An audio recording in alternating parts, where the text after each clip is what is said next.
Here we are for the top-up show. Take two. Take two. We actually just did it and didn't record. What a beautiful start for us both. Are we recording now, Mike? We're away. Okay, race one, the 2-year-olds. Let's start again. A few showers this morning here at Randwick. Yeah, 15 mils of rain. The track's gone down 2 grades. Look, I think it's a dead track. That's what we're working with. You can see that the flags aren't doing much. Clouds are breaking up. So I think this is probably what the rest of the day is going to look like. And cool and the rail out 3 metres. They will sort of get off the rail a little bit now after the morning rain. Okay, good. That'll suit me. Race 1, Firma is the favourite. Every rose, she's into $2.60. A little bit of money for In Flanders. Ticket to Rides on the Blow. She's got the same reference as Stella Pauline. Glenn, any last minute thoughts? Yeah, it's still interesting. 9 Stella Pauline. Mark, I'll say its name right in a minute. Super One Susie's a horse I found overnight on the tape, so I thought had a good little hope from the clever Claire Cunningham stable. I like when the boyfriend rides, and I'll be surprised if number 2 wins. I thought it was flat out the whole way in the trial. Well, that's interesting, isn't it? There's plenty matched early on the fair. Race 2, Balix is the horse of Gord. Yes. Gord's all over it. He's spotted the blue and in love with the blue when they get right. Finishing the tapes, it is all style. I know what Gord was looking at, and you know, it's a horse that could have run quicker that day. Booking a Bowman's a bit tricky. And the Waller horse, what are we doing with it, Glenn? Of course, he won with Performer 2 years ago. It seems like a time ago. One of the major chances. 4 and 7 there for me. I thought it was 2 winning hopes. I thought there was 2 hopes there, Mark. Postcode 3rd pick. Yeah, look, it'll be interesting to see if Postcode shows speed. It's always a worry with these gay horses that run on, like Dawn Parlour, Dawn Passage, you know. Race 3, the Hateful Mile, where Dealmakers had a lot of backers and layers on the fair. Best back this morning is Shock Alert into $4. Or I thought both Bjorn's horses had good chances here. Shock Alert, Nash back in distance. You know what you're going to get. And Eric Kanchi on the quick back up with being wide throughout last start. Yeah, on the track that favoured the inside last week. You'll be waiting for your bias assessment from Gord this morning or this afternoon. He's sent it once or twice. He won't send it again. It is a hateful race, and I can see the appeal of Shock Alert coming back in distance there. Your even billion bet with Gord, a la the Flight Stakes, Fun Star. She's already traded at evens on the fair. You've been awarded the result on WhatsApp in the chat room. Oh, have I? Yes. I've won already.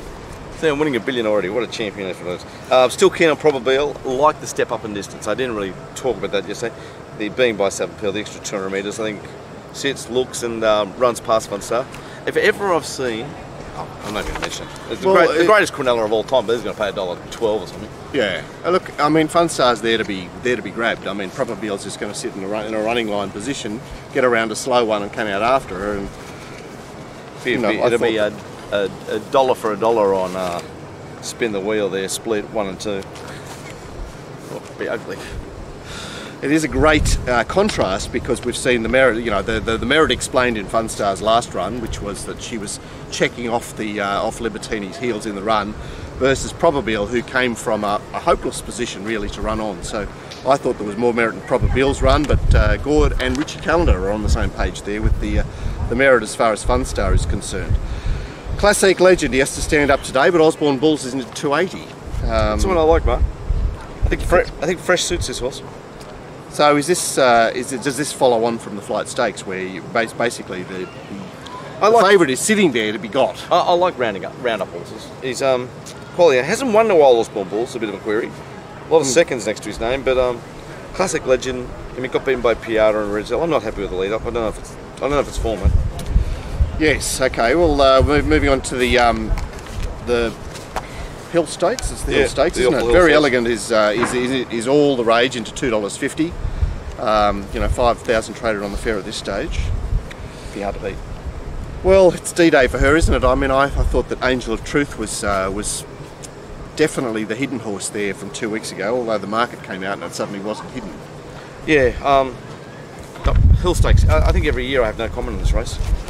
Well, yeah, ever since Kingsley truckloaded Ace High to beat Egtard, and was duly rewarded, I thought, wow, what did I miss there?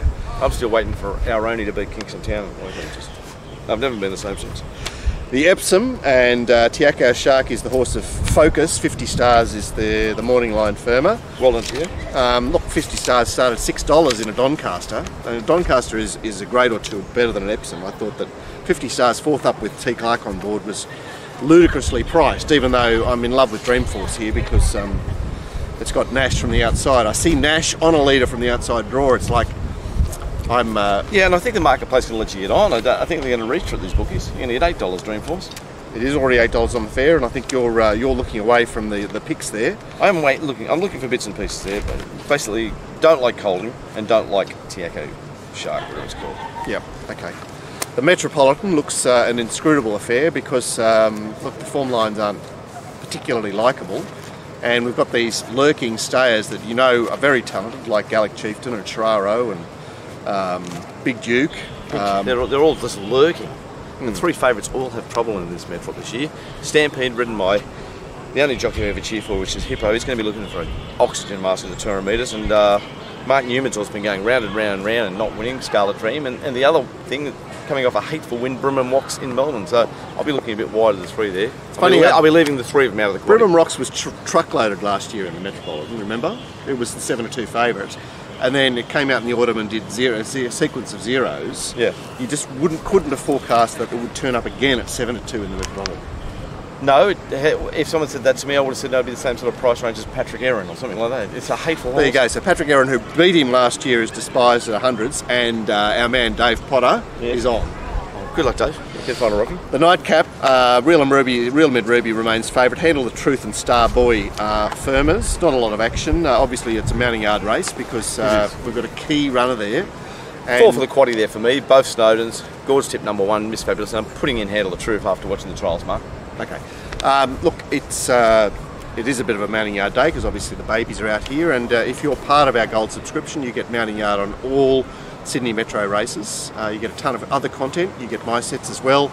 You get pedigree assessments. You get hard copies of the Friday preview show, and you'll be amazed at just what you do get for $22. And even better than that, it's free for the first 2 weeks. So just come and try us. You'll be amazed, and you will stay. I'm tipping. Well, certainly we'd love you to stay. So hope to see you soon.